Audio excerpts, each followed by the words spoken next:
Got him? Yeah, anytime. Okay. Coming up, you ready? Woo-hoo! Holy smokes! That is my best. Whoa! Weekly! This fish!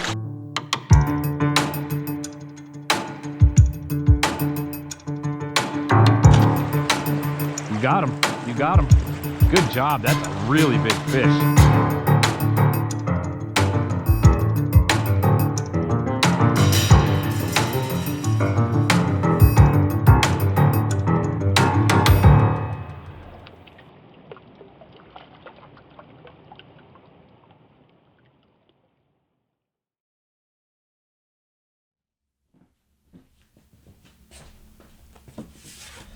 What's up, folks? Seth from Dark Waters Fly Shop. Gonna shoot a tutorial for you today on rigging for migratory fish in Lake Superior tributaries. If you're new to the channel, go ahead and subscribe. We'd love that. Show support for the channel, and hopefully you'll be able to find stuff on here that'll get you catching more fish.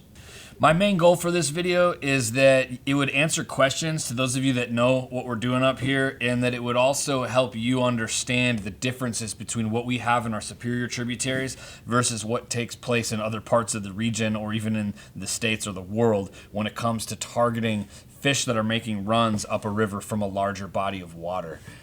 Some of these differences will include like the size of the river. You know, in Lake Superior tributaries, sometimes you're fishing a river that's as wide as this table. Sometimes you're fishing a river where there's a complete log jam or obstruction every 50 feet or so. And if you've ever fished steelhead, if you've ever fished lake run browns or salmon or anything, you know these fish can make some pretty serious runs. When you're fishing a river that's got a full obstruction every 50 feet, pretty much makes it impossible. I know a lot of rivers that people are aware of that have epic runs, and it's virtually impossible to catch a fish out of there. We've been using this rig, and we've been doing pretty well. It's pretty sweet. Our hookup ratios with fish have gone up. Our landing has gone up. The numbers of fish that we're landing has gone up. It's been pretty sweet. So that's kind of the goal here, is to explain the differences in this rig, but also why. This video I have attempted like 4 or 5 times now to shoot this. It's been extremely difficult because I have to like lay the information out correctly. I've got a ton of notes here. I'm gonna try to go through it for you in a way that is attainable. You may have to watch this video once or twice. If so, I apologize. But you know, starting out, that's the main thing to understand. This rig is built on finesse. You'll know more about what I mean here in a minute.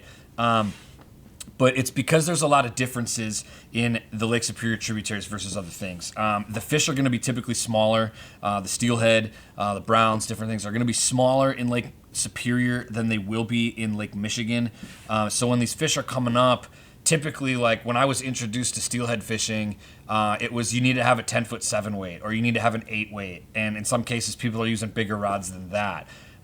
We're using a smaller rod than that here, and I'll explain that to you in a second, but I just want to clarify that this is not your typical steelhead rig for other parts of the country. This is primarily what we use for fishing lake run fish in Lake Superior tributaries. I would not use this rig anywhere else other than inland trout. And that's one of the reasons why, even as a guide, like I love this rig. As a fly shop owner, I love this rig because it crosses over with no modifications. I can take this rig steelhead fishing, and immediately I can take that same exact rig and I can go to trout opener, and if I'm nymphing, I can use the same exact rig, and I'm not overgunned for catching, you know, your average size brook trout or brown trout. It's part of the reason why I love this rig so much.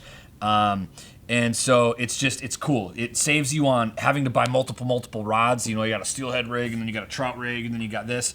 There's a lot of crossover here, and it's really, really cool. So I'll just jump into the gear right away. I'm also going to show you guys some videos throughout this process, hopefully in this video, so that you'll be able to kind of connect the dots and see what I'm talking about. All right, so the rod that I'm using right off the bat, this is a Cortland Nymph Rod. This is a 10.5 foot, it's a 4-piece rod. This is a 10.5 foot 4-weight. You heard that right. This is a 10.5 foot 4-weight. The butt section on this thing is extremely stout. And what happens is, as it goes further up the rod, like any typical nymphing rod would, it's gonna have a very sensitive tip.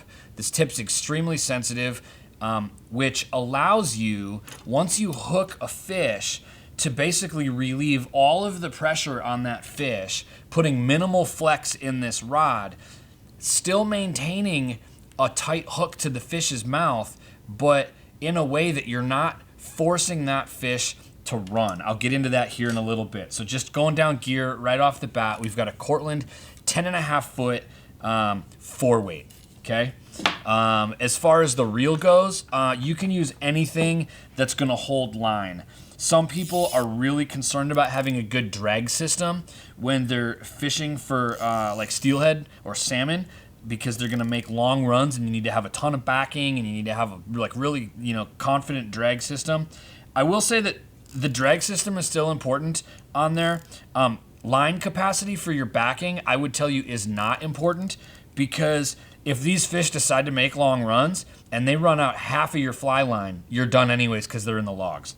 As far as the fly line goes, any kind of level taper nymphing line is gonna do the trick. It can be braid core, it can be monocore, it can be any kind of level taper Euro nymphing line, and that's gonna get you set up really well. As far as the leader goes, now I'm going to use a cider line. I'm not sure how well you can see this from that camera angle, but that is colored line. And what that does is that helps you identify when you're fishing how deep you are in the water. If you know Euro nymphing, this is all going to make sense to you. But for those of you that don't, you're gonna need some colored indicator line. Typically using 0x, which from brand to brand fluctuates. It can be anywhere from 12 to 15 pound. And then it is important to know that it is monofilament. It is not fluorocarbon. So when I get to the end of my leader, and I'll explain this in more detail later on, I'm using a 3mm Rio Tippet Ring. That's the Rio Steelhead. It's like a 45-pound Tippet Ring, okay? And then after my Tippet Ring, I'm going down to my Tippet, which is fluorocarbon, anywhere from a 3x to 5x Tippet. And so that's gonna be roughly 5.5 to 8 pounds. And so immediately after I explain the type of gear that I'm using, 4-weight, down to 5x Tippet, like level taper line, all this stuff, I have people that look at me and the first thing that they're going to tell me is, dude, you're bringing a knife to a gunfight. Like, you are way undergunned for these fish. However, my rebuttal to that statement would be that this rig is 100% about finesse. And one of the things that you learn, the more fish that you catch, at least in our neck of the woods up here, fishing Lake Superior tribs, that we have found over the last few years, is that the harder you pull on a fish, the more it's gonna run. Those fish are extremely strong. They're used to swimming around in Lake Superior. And so what we've had happen is, we've found when we hook fish, the more pressure that we put on those fish, the more they wanna run. Conversely, the less pressure we put on those fish, the more they are likely to settle down right in the middle of that hole. I've got video footage where I can show you guys this. I'll cut to some of that stuff. It feels heavy. I'm not sure yet. So the cool thing about this, guys, is that when you have, like, I'm using this Cortland 10.6, it's a 4-weight. And so what I have here is I have the ability to hold that fish in that run. And I'm like, I have flex in my rod, but that fish doesn't really even realize that it's hooked until I start pulling on him. And then, dude, he does not want to move. Holy cow. He's going where he wants to go. And you can see for yourself, they run when they feel threatened. I've had instances where, I'm guiding somebody, they'll set the hook on a big steelhead. That steelhead is in a deep hole, and immediately it starts to run upstream and go straight for the wood. I'll tell the client, I'll say, hey, lower your rod, take the pressure off the fish. Take that huge bend out of your rod and eliminate it so that it's still hooked, but you're not yanking on that thing. we've watched fish with our own eyes going straight got out of that hole and then literally settle right back down into the middle of that hole, where then you can kind of rest and just like wait for that fish. You can kind of assess the situation, decide where you're going to attempt to net the fish, all that kind of stuff. I mean, I got guys with like big steelhead on with a 4-weight rod, and they're standing there on the side of the river with their hand in their pocket, you know? Most of the fish that we're going to land are going to typically come to net within 2 or 3 minutes, so we're not overplaying these fish. I'll get into that in a little bit. But the problem with a stiff rod in this situation, which, you know, most people are introduced to steelhead fishing and told to buy a 10-foot 7-weight. They're told to buy an 8-weight or even larger. In a lot of cases, that's necessary. 15-pound fluorocarbon, you know, lots of weight. There's different techniques that people are using right now, but that's when you're in a big river, when you're dealing with much bigger fish. I would say that probably on the larger end of steelhead that we're catching in Lake Superior, if they're really big, they're pushing 12 pounds, maybe 15, if like that's an extreme size of a fish for a Lake Superior trib that we're going to catch where we're fishing. But the idea is finesse. And so, you know, if you have a really heavy rod and you have a really heavy tippet, you're going to be able to horse that fish to your net, but there's a lot of reasons why that rig doesn't lend itself to fishing in some of these smaller rivers with tons of structure, when you really kind of have to manipulate that fish into your net instead of just horse them into your net.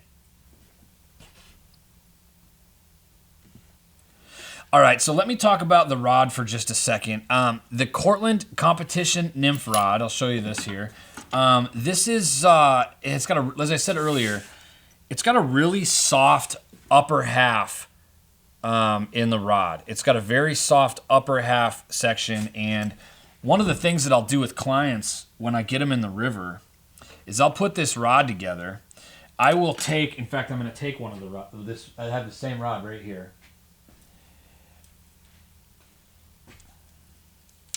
One of the things that I'll do with them is I'll take a rod that's rigged up and ready to go. I will have them hold the rod, and I will tell them to hold it in an upright position. I will then take the hook, all right? I will take the hook and I will attach it to my finger. Just like that. Like that fly is, the hook point is in my finger, and I will start pulling that hook, and I will put pressure against their rod, and I'll actually put flex in the rod. Typically what happens is they lower their rod tip because they don't want to stick me with the hook.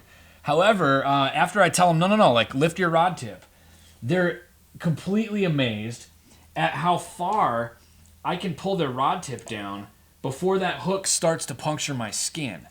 The reason why I do that exercise is because it shows them that after they hook the fish in the river, they can relax that rod, and that rod can still be flexed relatively well, and that fish is still going to stay pinned, but the fish doesn't even, I would speculate that sometimes the fish doesn't even know that it's hooked. It's a pretty cool thing. You can put flex in this rod, and that hook is definitely going to maintain its position. Fish isn't going to be able to shake it, but you're not actually pulling that fish and putting that fish in a position where it thinks it needs to run. It's really, really cool. Most nymphing rods are going to do this, so you don't have to necessarily buy the Cortland nymphing rod, but that's just the one that I've found. I've got a good relationship with them. They're a great company. Also, the reel seat, when you put this this reel on, the reel seat is going to lock in position and tighten down from the top down, which offers, once the rod is put together, a remarkable feel for balance when you use it. So that's another reason why I like this rod, and it's extremely lightweight. Now, continuing on through this process of the way the rest of these rigging techniques will go back to the rod, it's really important that you kind of keep this thought process going of being able to finesse that fish. Because of the softer flex in the upper half of the rod, what that's going to allow you now to do is that's going to allow you to go with a lighter tippet. I'm using 4X tippet. I'm using 5X tippet. In some cases, I will step up to a 3X if I'm noticing that I'm dealing with some larger fish, or if I do break one off or something like that.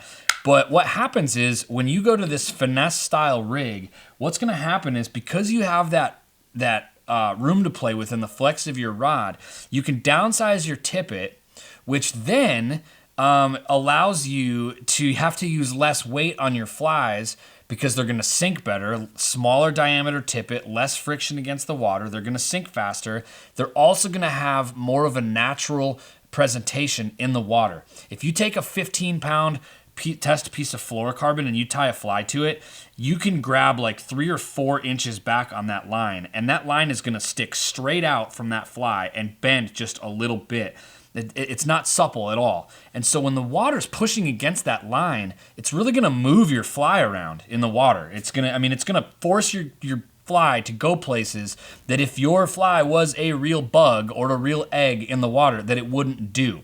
Conversely, when you're using a lighter tippet, you have less water resistance. Your flies then dictate where they go instead of your tippet dictating where they go. This equals a more natural presentation, which is what most of us are going for when we're trying to target fish. When you use a lighter rod like this, when that rod flexes, I can catch a 10-pound fish on 7-pound test because that rod is then flexing. It's absorbing the pressure that the fish is putting on my line. All right, so as far as the reel goes, like I said earlier, you pretty much just need something that holds line. The drag system is still important because you will have fish that make runs on you.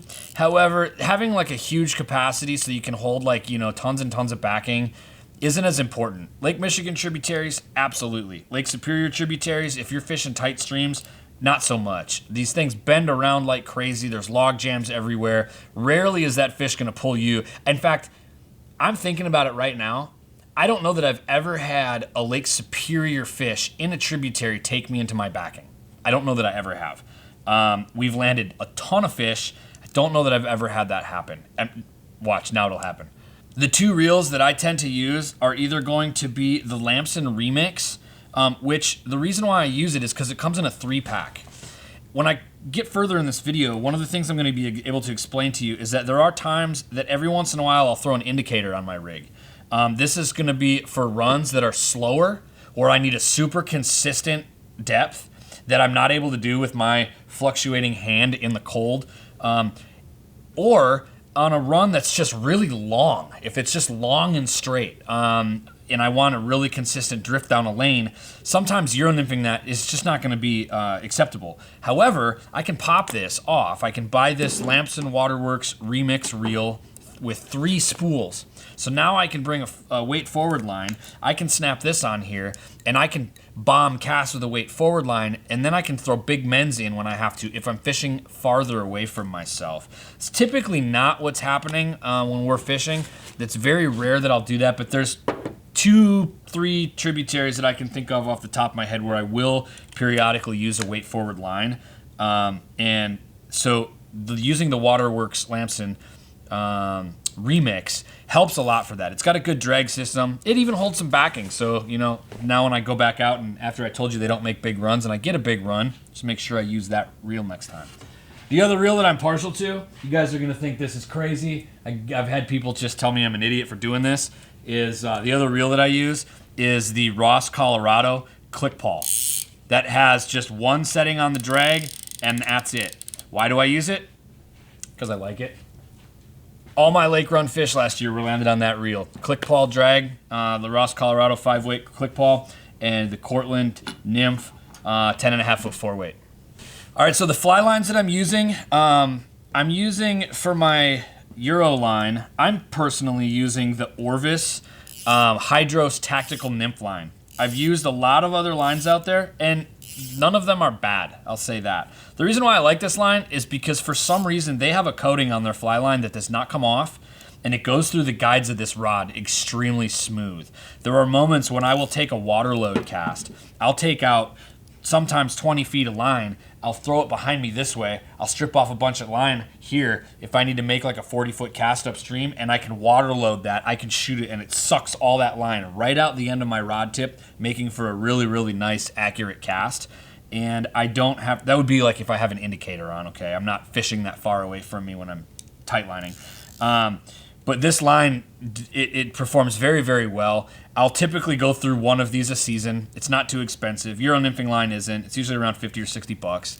But that coating, I really, really like it. And it doesn't have any memory as well. Like if I pull this off of my reel, this has been on my reel all season long, and you're not seeing like a ridiculous amount of memory in my line. That's another reason why I like it. Cortland makes good line as well. They're gonna do their braid core or their monocore line. That's pretty much, those are all standard things, you know, when you're nymphing. And right now what I'm gonna do is I'm gonna go through the order of how I rig this. So I'm gonna come from my main line here on the reel, and what I do then is I come to a place here, let me get this camera rolling, where when I come from my main line, the next thing that I do is I come to my section where I'm gonna run my leader. This is a monofilament 12 to 15 pound leader, and it's an indicator line. This is where it's going to allow you to see the different color changes in the line so that you can see how deep you are in the water. I connect that with a nail knot. I don't have a loop on the main line. Loop's not there. I just nail knot my monofilament. Sometimes if you want to feel more confident about that, you can use some Loon. Their UV glue, this knot sense is great stuff. What I do from there is I come off of the main line, nail knot my monofilament cider line to it. I drag that back. I'm usually using about 3 feet, maybe 4. I'm guessing that's about 3 feet right there. You know, and this will show you how you hold it out and you make it bigger, right? So I'm using 3 feet of that, and then what I do is I run down to a tippet ring. I'm using the Rio steelhead tippet ring. That's a 3mm tippet ring that you can see there, and I use an improved clinch knot on that. On that improved clinch knot, I do 2 things. I leave a little bit of a tag end sticking out, maybe about 1 inch. Not sure if you can see that tag end or not on there, but I use about 1 inch of a tag end, and then I will also use this Loon UV knot sense. And the reason why is because this colored line, no matter what brand you buy, it's got a really, really glossy finish on it, and there are times when that knot, even with a tag end, has slid off on me once or twice. So I do use that UV knot sense. Since then, I'm not having any issues at all. And I think the reason why people might say, well, use a different knot or something like that, I really believe it just has to do with the coating of any of these indicator lines. And the other reason why I think that is because when the fish really does decide to fight, the thing that makes this rig so cool to me is that you are literally using every ounce of material in this to absorb the pressure of that fish. The rod flexes, that's alleviating tension on your tippet. But, you know, in the tippet ring and the flies and all the knots, they're made to be able to set the hook on a fish really well, even with the lightweight rod and a soft tip. But then once that fish decides to move, there are times when you'll have to put a little pressure on them. And this rig, because of the way that we put all these elements together, transfers that weight straight from the fly in the fish's mouth all the way to your arm. And it's so, so cool.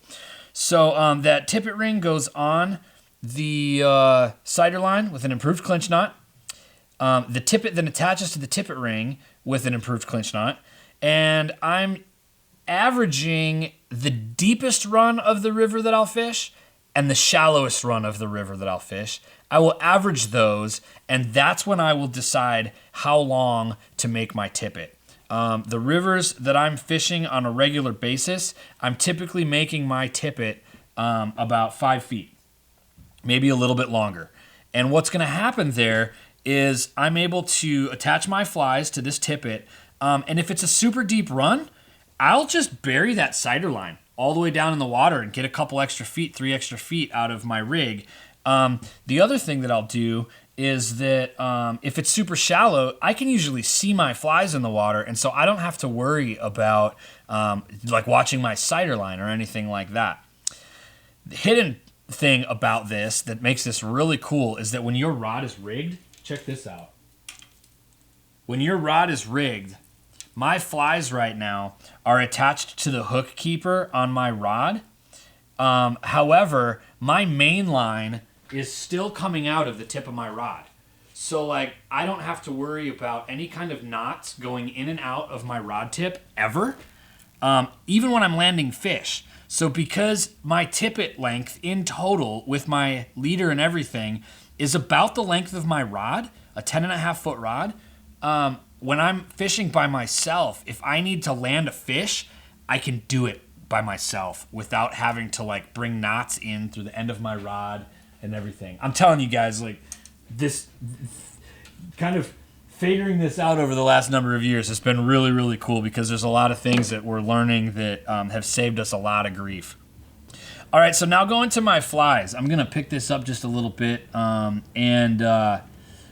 my flies, what I'm doing here is my top fly, and this is a little important. This is something that I want you guys to know. I use an attractor fly on the top. Okay, so as far as my flies go here, this is a pretty decent selection of what I'm using. I'd go to the river right now with this and fish for steelhead or lake run fish anywhere. But what happens is my attractor fly goes on the top, and my so that would include like egg patterns, you know, things like this candy stone. You know, these have lots of bright colors in them, different things like that. So my attractor fly is always going to go on the top. My natural is always going to go on the bottom. If I can do it the way that I want, my natural fly will be the heaviest. So my heaviest fly will be on the bottom of my rig. And the thought process there is a fish will move if it's attracted, hence, you know, it's an attractor. So I'm gonna put an egg pattern or a bright fly up on top, knowing that if that fish is on the bottom and it sees it and it wants it, it's gonna come up and it's gonna eat that fly. Conversely, if it doesn't hit that fly because it doesn't want an attractor pattern or an egg or whatever, when it sees a realistic fly coming by, that fly is gonna be right in front of its face. So at that point, if it doesn't wanna move for some flashy pattern, I can then tempt it again with a realistic pattern right in front of its face. So if it's feeling lazy, that's like the psychology of a fish. I have no idea. You'd be surprised at the things that we come up with when we're trying to figure it out. Okay, so as far as knots go, let me just tie this on here for you and show you what I have going on. I'm gonna take this egg pattern here, and I'm gonna put this on here. The runs that I'm fishing are typically a little bit shallower, so I'm not gonna space these flies out too much. So right off the bat, I'm putting this egg pattern on, and I'm going to use a Palomar knot for this. And I'll tell you why. The reason why I use a Palomar knot is because I can run the tag end down and I can attach my bottom fly to that. Now, I'm only running like 10 inches to I only want these flies like 10 inches apart. Why? Because of the depth of our runs. It's really not crucial to have that. I've got guys that show up to fish for steelhead with me, and I can tell that they fished out west a lot of times because their flies are tied so far apart that the top fly is going to be out of the water when the bottom fly's at the bottom of the river. So I'm tying a Palomar knot here. You can go ahead and Google that. You don't have to worry about me showing it to you. But what I'm doing is when I tie that on, I'm accounting for the knot that I'm going to tie in my bottom fly. I will then take this and I will grab my bottom fly, which will be my natural pattern. I'm going to put that on, and I'm going to use an improved clinch knot for that pattern. So that's going on here, just like so. And let me explain to you why I use these two knots. The improved clinch knot, it's just a basic knot. We're all used to it. Nothing real special about that. It's a great knot. However, the reason why I use a Palomar knot on top versus a knot or like a swivel or something that's going to allow your fly to come off and drag behind you is because that puts something like a 110-degree angle in your deal. So like when your fly line's coming and your line's coming in the water like this, if you have a fly that's back here, you have an angle in your line. And so when that fish grabs that fly, your line can still be moving and you don't even feel it until that tightens up. Like, look at that. Like, see where that egg pattern is down there? When I lift it up, what is that? Like 5 inches? And so when you're fishing in these small runs, you need to know the second that fish eats that he's grabbed it. And so boom, you set the hook. And just like I did right there into my hand.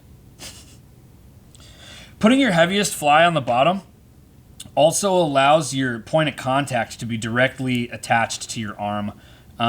If I put the heavy fly on top and the lighter fly on the bottom, that bottom fly is going to drag behind and the same type of thing is going to happen. So the goal here is that because we're using a soft rod, we have to make up for the fact that you really need to sting those fish when they hit. And so in order to sting those fish when they hit, you need to be able to know immediately when they're hitting. That's kind of the general principle. So at this point, this is a lot. Take a breather. So, at this point, you got to put all these elements together. 4-weight rod, sometimes all the way down to 5X tippet. The idea is that you've got to be able to control yourself now. because when you feel the weight of that fish, most people's first instinct is to just really reef on that thing. And this is the trick. When I got a drift going, the first thing that's going to happen is I'm going to make sure I stick that fish really well, and immediately I'm bowing that rod to the fish. I'm lowering my arm. I'm relaxing my body. Even if that fish freaks out, I'm literally just kind of letting it do what it's going to do. I lower that, and I'm telling you guys, like 90% of the time, I'm finding those fish are settling down right into the middle of that run. I'm able to stop. I'm able to take a step back, have a sandwich, take a nap. No, I'm just kidding. And I can say to Dylan or to Corey, the guys that I fish with, like, hey, just go downstream a little bit. I'm going to start to work this fish in, and when I think he's ready, go ahead and get in with the net. Typically what happens is this, I'll pull that fish up. I'll have it on for a minute. I'll go to pull it in. It'll get into where it can see me or where it feels uncomfortable, and it'll shoot right back down into the middle. At that point, that's usually when a fish is going to run. If it's going to run, it's either going to be right when it eats or when you start to work him in. Typically, if you're gentle with them, they will just go right back down into the middle of the hole. Like most of the time, they'll just go right back down to the middle of the hole. If they don't, you're having fun. That's what this is all about, right? But this technique includes a really firm hook set, but then immediately after the fish takes, releasing pressure as that fish starts to fight so that he's going to settle back down into the middle of that hole. At first, you're probably going to lose a few. This is just going to be my guess. Either by forcing that fish to run because you're pulling on it too hard, or in the case that you might release too much pressure and the fish shakes the hook. In my experience, beginners to this technique typically don't lose fish to them shaking the hook. They'll lose fish to that fish just taking off and running somewhere. They try to stop it and they stop the line. And that just comes from putting too much pressure on that fish. If it isn't ready, you'll know. When you're trying to get that fish up, you're going to pull it in. If it gets up and you're getting ready with the net and it shoots back down, just let it go. Again, release the pressure, allow that fish to settle back down in the middle of the hole, and just rinse and repeat until that fish is ready to come to net. Our average fights last somewhere about 2 to 3 minutes, which seems a lot longer when you're actually fighting the fish. But most of these fish come to net.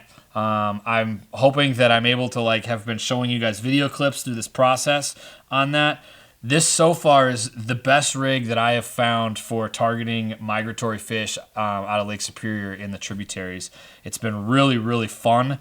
It brings the fight more in your head and in your arm and your skill and able to finesse that fish than just having the right gear and being able to horse that thing in.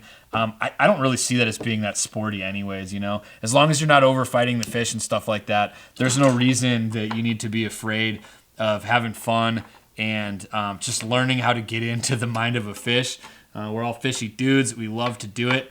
That 2 to 3 minutes that you might have a fish on, sometimes more. There's exceptions. I've had fish on up to 10 minutes.